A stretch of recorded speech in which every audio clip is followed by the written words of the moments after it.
Olá, boa tarde. Começa agora o programa Trabalhador em Foco, aqui diretamente das dependências do DIESE, no Rio de Janeiro.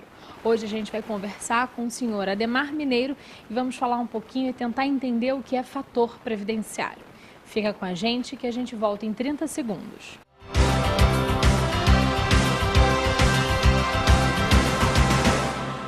A PPO existe há mais de 20 anos e se dedica à assistência de pacientes com câncer e seus familiares, através da doação de cestas básicas, perucas e medicamentos de suporte, além da realização de eventos beneficentes e educativos para a população. A Casa de Apoio vai receber pacientes e acompanhantes de toda a região e oferecer acolhimento, alimentação, lazer dirigido e muito mais. Faça parte desse sonho, seja voluntário ou contribuinte e atenda a nossa equipe de telemarketing. Ajude você também!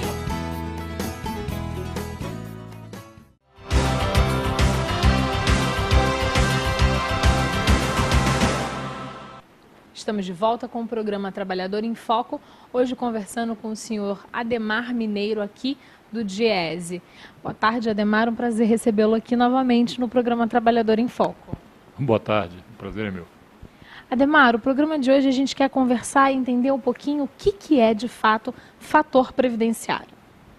Então, a partir dos anos 90, você começou a discutir a chamada regulamentação da Constituição de 88. Né? A Constituição de 88 assegurou a aposentadoria como um direito universal, né, de todo brasileiro. Isso foi feito, digamos, naquele processo constituinte, um capítulo de Seguridade Social, em que você juntava saúde, assistência e previdência social, né, dentro de uma visão de garantir que eu chamar estado de bem-estar social tardio, né, um estado de bem-estar social, digamos, aqueles conquistas que tinham os trabalhadores na Europa, por exemplo, né, chamado estado de bem-estar social, só que o que eles tinham desde os anos 30, 40, 50, a gente foi conquistar aqui nos anos 80. No final dos anos 80, naquele processo de redemocratização do Brasil, e que talvez a Constituinte, nesse processo constituinte que terminou em 88, tenha sido o último grande suspiro desse processo de avanço, né, que você teve da redemocratização do país. A partir dos anos 90, você começa a ter o que se convencionou chamar de anos da chamada hegemonia neoliberal. Então, um processo que você já tinha em alguns outros países, especialmente na Europa, né, começando com a Margaret Thatcher na Inglaterra, com Reagan nos Estados Unidos, esse processo de você desfazer algumas coisas do estado de bem-estar social que você tinha antes, que já tinha começado na Europa desde os anos 80, né, chegou ao Brasil nos anos 90. E aí, na discussão da regulamentação da Constituinte de 88, e especialmente nesse capítulo, que era o capítulo que montava o estado de bem-estar social no Brasil, você começou a tentar, na regulamentação, reduzir várias das conquistas, dos direitos que você tinha assegurado no texto da Constituição. No caso do fator previdenciário, né, encaixando aí, essa discussão é uma discussão de 98, né, que vem inclusive no bojo, né, sempre é bom lembrar em que contexto a gente tem essa discussão em 98 e 99. Né? O que acontece em 98 e 99? Aquele processo em que você tem a desvalorização do real, a crise do real, a crise que você teve no Brasil em 98. Né? Logo depois da eleição presidencial, né, você assina um acordo com o FMI no bojo de um ataque especulativo brutal que mostrava, digamos, as fragilidades do chamado Plano Real àquela altura, né, e no bojo dessa discussão veio um pacote, chamado de pacote de ajuste do FMI, assinado pelo então governo do presidente Fernando Henrique Cardoso, né, logo em seguida a própria desvalorização da moeda, desvalorização do real, ou seja, o pacote ele não é suficiente para você manter o valor da moeda, mas vem uma série de medidas. As que ficaram mais evidentes na cabeça das pessoas foram a questão do estabelecimento da chamada Lei de Responsabilidade Fiscal. Quem está nos municípios, especialmente os servidores públicos, sabem o que significa do ponto de vista das negociações do setor público, né?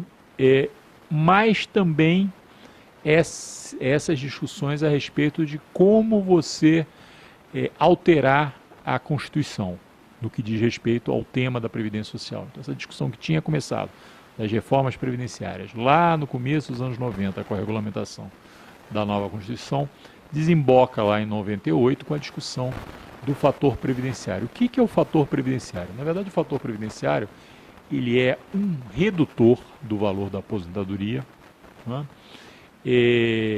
Que é uma fórmula, então não vamos aqui discutir a fórmula, a gente até tem um quadro, a gente poderia fazer essa discussão da fórmula, mas eu acho que essas discussões às vezes são muito complicadas. Mas fundamentalmente é o seguinte, o fator previdenciário, ele se aproxima de 1, como ele é um redutor, ele significa que ele é de 1 para baixo, ou seja, você vai multiplicar o valor que você tem a receber por um valor que pode chegar até 1. Se ele for 1 multiplicado por qualquer número é o próprio número, quer dizer, você não tem redução nenhuma. Se ele for menor do que 1, significa que você tem alguma redução. Você vai multiplicar 0,98, por exemplo, pelo valor que você teria a receber, significa que você tem uma redução, por exemplo, nesse caso, de 2%. E o que essa fórmula do fator previdenciário sinaliza? Ou seja, ele é tão maior quanto maior seja o seu tempo de trabalho, voltando àquela discussão pré-Constituição de 88, de que para receber a sua aposentadoria, os homens teriam que ter trabalhado 35 anos e as mulheres 30 anos, você volta para essa ideia do tempo de contribuição, que não tinha na Constituição. Ele é tão maior quanto maior for a sua idade, não é? Por que isso? Porque sim, você está mais perto de morrer. Né? Então, se você está mais perto de morrer, significa que você vai receber durante menos tempo a aposentadoria. Então, ele pode ganhar mais. E ele é tão menor quanto for a sua expectativa de vida. E essa expectativa de vida é o quê? Um índice lá que é calculado pelo IBGE, que é um cálculo atuarial que para cada geração, para cada pessoa, avalia na média, porque isso é uma média, porque ninguém vai dizer assim, você tem uma doença gravíssima e você vai morrer amanhã. Não, não é isso. É um cálculo genérico para a população que está naquela faixa de idade, que diz que as pessoas vão durar tantos anos. Essa é a tal da expectativa de vida. Então, quanto maior for a expectativa de vida, mais redução você tem no salário.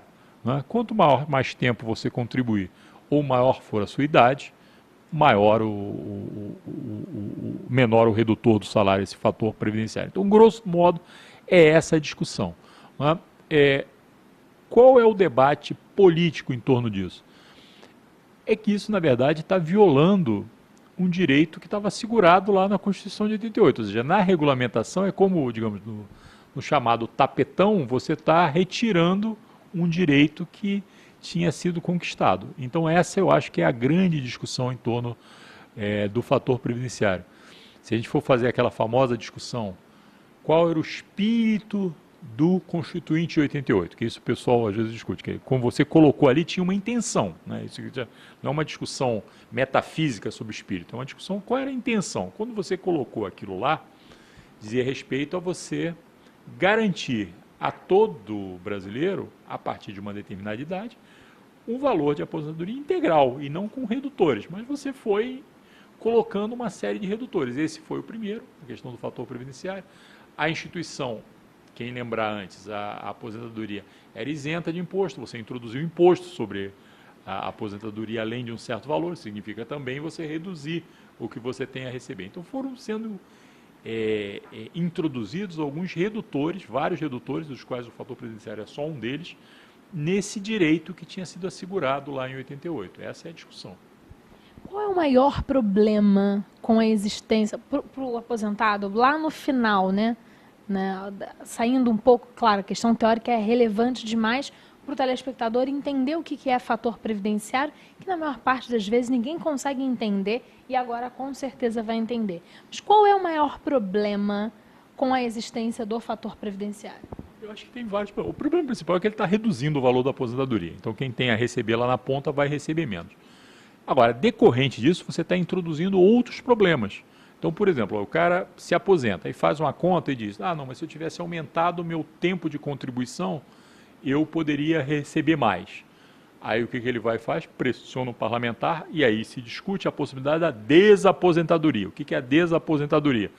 Você chega e renuncia ao seu direito de aposentar para contribuir durante mais alguns anos para a Previdência e aumentar o que você tem a receber lá na frente, porque você vai contribuir por mais tempo, né? Então você começa a fazer uma série de deturpações num sistema que tinha sido concebido anteriormente em função do trabalhador ganhar um pouquinho mais, né? Eu acho que esse é o problema, você vai desvirtuando o sistema e, no fundo, o trabalhador, a partir de uma certa idade, ele teria direito a essa aposentadoria, e esse direito é um direito dele e é um direito também de quem está entrando no mercado de trabalho, porque significa que esse cidadão, com esse direito assegurado, ele está saindo do mercado de trabalho e abrindo uma vaga no mercado de trabalho, porque isso também tem a ver com essa questão do emprego. Então acaba sendo uma questão muito mais complicada, você está onerando, digamos, essa população que já poderia ter saído do mercado de trabalho, porque obviamente quem está retornando ou quem está continuando no mercado de trabalho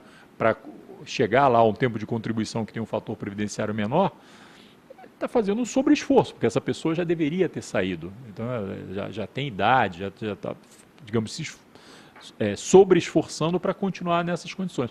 Mas, além disso, ele está, na verdade, segurando a cadeira, não é? Tá lá um jovem que está em pé esperando o emprego, não é? Porque ele está esperando o tempo para reduzir o fator previdenciário. Então, essa eu acho que é a discussão de fundo desse problema. Viola o direito lá de 88 e, além disso, na conjuntura, bloqueia uma vaga no mercado de trabalho que poderia estar sendo utilizado por outra pessoa.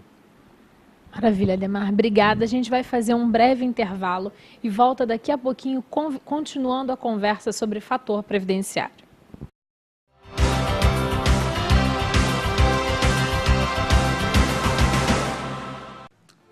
Olá, eu sou Osmar Prado e estou aqui para falar sobre algo muito grave. No Congresso Nacional, um projeto de lei pretende regulamentar a terceirização do trabalho no Brasil. Imagine a escola dos seus filhos sem professores, hospitais sem médicos e enfermeiros, uma construtora sem operários. Todos substituídos por profissionais com menos direitos e garantias. A terceirização se dá quando o trabalho de alguém é vendido por um intermediário que lucra com isso. O projeto pretende autorizar essa prática de forma generalizada. O resultado será prejudicial a todos os brasileiros, pois os trabalhadores perderão direitos e garantias conquistados com anos de lutas. A proposta traz benefícios apenas para os empresários que usarão a mão de obra com custo baixo. Basta lembrar que os maiores índices de acidentes de trabalho que hoje ocorrem no Brasil atingem os trabalhadores terceirizados. Caso ocorra a aprovação desse projeto, teremos redução dos atuais salários e empresas sem empregados, pois todos serão terceirizados. A terceirização existe para que a produção fique mais barata, o que pode acobertar o trabalho escravo no Brasil. Não podemos permitir que poucos ganhem com o trabalho de milhões. Esse é o Brasil que você quer para as futuras gerações? Eu digo não. Eu digo não. Eu digo não. Não para a terceirização do trabalho. E você?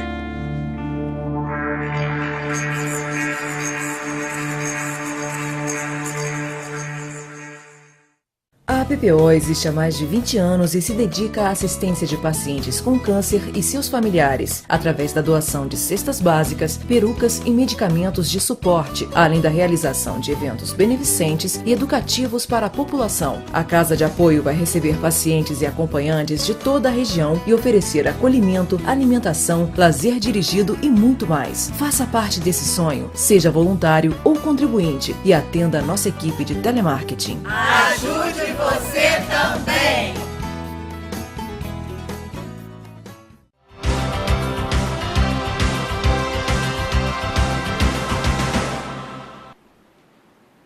Estamos de volta com o programa Trabalhador em Foco, hoje conversando com o senhor Ademar Mineiro, diretamente daqui das dependências do DIEESE. Senhor Ademar, quais são os trabalhadores que são mais prejudicados por conta do fator previdenciário?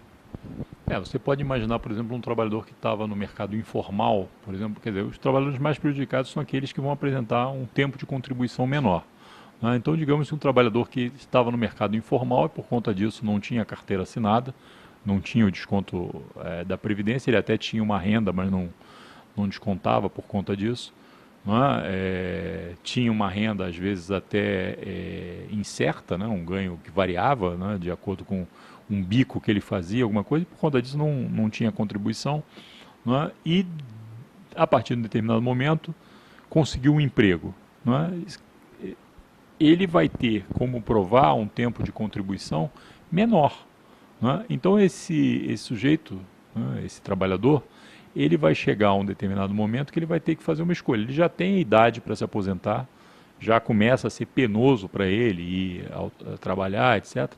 Mas se ele se aposentar, o que vai acontecer? Quando fizer a conta lá do fator previdenciário, como tempo de contribuição, esse tempo que ele contribuiu para o sistema, uma parte do tempo ele não contribuiu para o sistema, porque estava no setor informal, ele vai acabar sendo absolutamente prejudicado. A outra coisa, como eu falei, você tem aí uma discussão que é quanto maior a expectativa de vida, menor o que ele tem a receber. Uma coisa que aumenta a redução que você vai ter sobre sua aposentadoria. Bom, essa expectativa de vida ela é permanentemente recalculada, então isso gera uma incerteza a respeito desse valor. É claro, o IBGE é uma instituição absolutamente idônea, mas quem vai se aposentar precisa ter conhecimento pleno de quanto vai receber, e esse número pode estar sendo alterado. Então essa é uma incerteza grande para o trabalhador para fazer essa conta. Então, na verdade, você tem essa incerteza e tem essa questão do tempo de contribuição para a Previdência, que pode variar de trabalhador para trabalhador, e você pode, como isso é uma regra da Constituição de 88, e depois é que você entrou com as regulamentações, pode ter gente, porque, claro, você pode contribuir para a Previdência como autônomo, mas pode ter alguém que não tenha feito isso. E aí essa pessoa vai ter uma redução grande, pode ter uma redução grande na sua aposentadoria, que deve ser levada em consideração. Na prática, o trabalhador que trabalha de forma informal, mas mensalmente faz o pagamento daquela guia, no carnezinho laranja, lá autônomo, isso interfere no fator previdenciário de forma positiva, então, a manutenção do pagamento? Sim, porque aí ele está contribuindo, então ele vai ser contado como tempo de contribuição. As pessoas até aí têm que fazer uma outra coisa, que é o seguinte: uma das regulamentações aí da regra passou a considerar os meses de salário, digamos, os 40 últimos meses de salário, os últimos anos, da sua contribuição. Então, aí também a pessoa tem que tomar isso em consideração. Ou seja, se ela, digamos, tinha um emprego regular, em que ela tinha um salário razoável, e depois, digamos, já no final da sua vida laborativa, saiu do mercado de trabalho formal e passou a contribuir com essa guia de contribuição informal pelo mínimo, digamos, pelo mínimo. Bom, quando for fazer o cálculo da aposentadoria, ela, na verdade, vai ser prejudicada, porque como os últimos anos da sua vida contributiva, mesmo que ela tenha tido toda essa boa-fé de ir contribuir com essa guia especial do autônomo, como o pessoal chama, ele vai ter uma redução por conta de estar pagando pelo mínimo. Então, quando fizer a conta da aposentadoria dessa pessoa, isso vai também acabar reduzindo o que ela tem a receber. Uma alternativa para esse caso pontualmente, de que a pessoa tinha um salário consideravelmente alto, saiu do mercado formal, ou seja, não está mais com a carteira assinada, e vai continuar pagando os últimos anos até conseguir se aposentar adequadamente, uma alternativa é ela pagar referente ao salário que ela mantinha, para que o fator previdenciário não a prejudique no final das contas?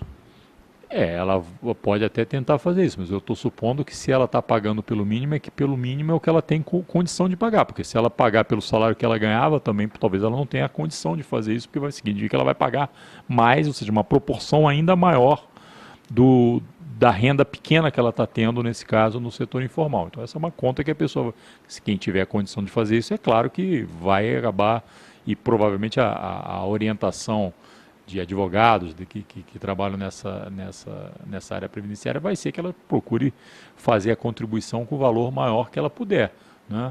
Agora, é isso, um valor maior que ela puder. Se ela está oferindo pouca renda, de repente não pode contribuir. De que forma que o DIEESE dá suporte para os sindicatos para que o fator previdenciário seja discutido e quem sabe que esse cálculo para redução chegue ao fim? Olha, aí você tem duas discussões. Você tem uma discussão jurídica e você tem uma discussão política.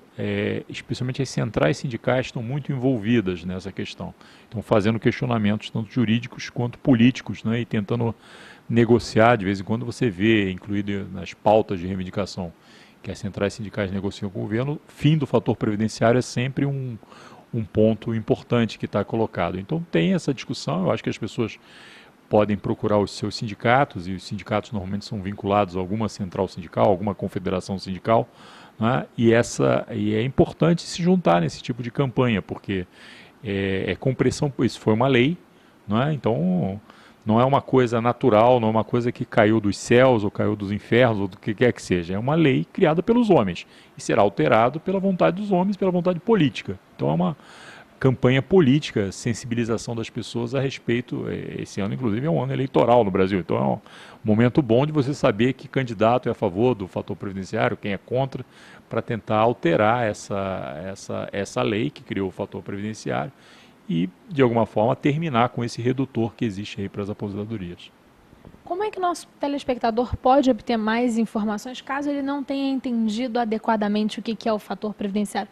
Tem algum lugar que ele pode encontrar mais informações do DIEESE sobre esse assunto? Olha, do DIEESE especificamente, ele pode entrar no site do DIEESE na internet, www.diese, sempre falo, porque às vezes as pessoas ligam para cá e falam, mas não estou entrando e não estou chegando. Não, DIEESE, DIEESE, né? .org.br. Né? E existe uma nota técnica, o DIEESE tem algumas publicações que são feitas, existe uma nota técnica sobre o fator previdenciário. Então você entra lá, vai ter toda a página normalmente tem uma área de busca, você entra na área de busca e bota fator previdenciário. E aí vai aparecer essa nota técnica do DIEESE, né? E lá você tem todas as informações, inclusive a fórmula que eu me referi, que eu não quis citar aqui, porque para não tumultuar a cabeça do telespectador, vocês, mas lá tem todas as explicações a respeito dessa fórmula, né, e como é que isso impacta nesse redutor que o trabalhador pode ter sobre a sua aposentadoria. Então, essa nota técnica do DIEESE tem essas informações. Agora, seguramente, junto aos sindicatos, você tem muita informação, todas as centrais sindicais também produziram materiais sobre isso, alguns com apoio do DIEESE, outras sem o apoio do DIEESE.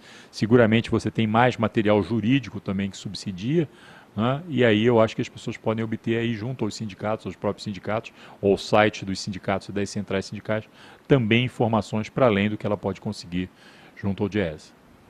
Maravilha, Ademar, muito obrigada pela sua participação. Queria que você fizesse só suas considerações finais sobre esse tema, para a gente, quem sabe, voltar em breve conversando sobre outro assunto. É importante que o trabalhador perceba isso como a aposentadoria como um direito seu, um direito inclusive que foi assegurado nesse processo constituinte de 88. Então, todas as tentativas a posteriori de você reduzir esse direito que está assegurado na Constituição, na verdade, é como uma desvalorização daquilo que foi assegurado. O direito, na verdade, você tem que regulamentar o seu recebimento e não a sua redução, né? Eu acho que esse é um ponto importante para as pessoas terem em consideração. Aqui no Brasil a gente sempre tem essa história da lei que vale, da lei que não vale, mas agora a gente tem a história da lei que desfaz, né? Então você cria um direito e lá na frente você cria uma lei que meio vai tentando desfazer o direito que você tem. É bom que as pessoas fiquem atentas a esse processo, porque, como eu falei, não é uma coisa natural, não é uma coisa que ocorre por um acaso, né? É uma coisa que é feita pelos homens, é feita pelos legisladores, é feita pelos deputados que são eleitos pelas pessoas. Ou seja, também eles não surgem do nada, né? Às vezes as pessoas criticam muitos políticos, mas eles não nascem, né, dentro do Congresso em Brasília, né? Eles são eleitos. A gente esse ano vai ter um processo eleitoral, né? E uma vez eleitos, eles fazem, né, essas leis, algumas como essa que garantiu o direito, positivas, e outras como essas que tentam reduzir o direito, que acabam prejudicando o trabalhador. Muito obrigada, Ademar, pela sua participação. Foi ótimo conversar com você. Eu tenho certeza que o telespectador agora consegue entender um pouquinho mais sobre o fator previdenciário. Se você não assistiu o programa na íntegra, pegou só no finalzinho e ficou com gosto de quero mais, assiste nossa reprise toda quinta-feira, às 8 horas da noite, ou então o programa através do YouTube no canal da Comunicação Livre. Lembrando que esse programa é uma realização do Movimento Sindical de Petrópolis e uma produção da Comunicação Livre. Muito obrigada e até a próxima semana.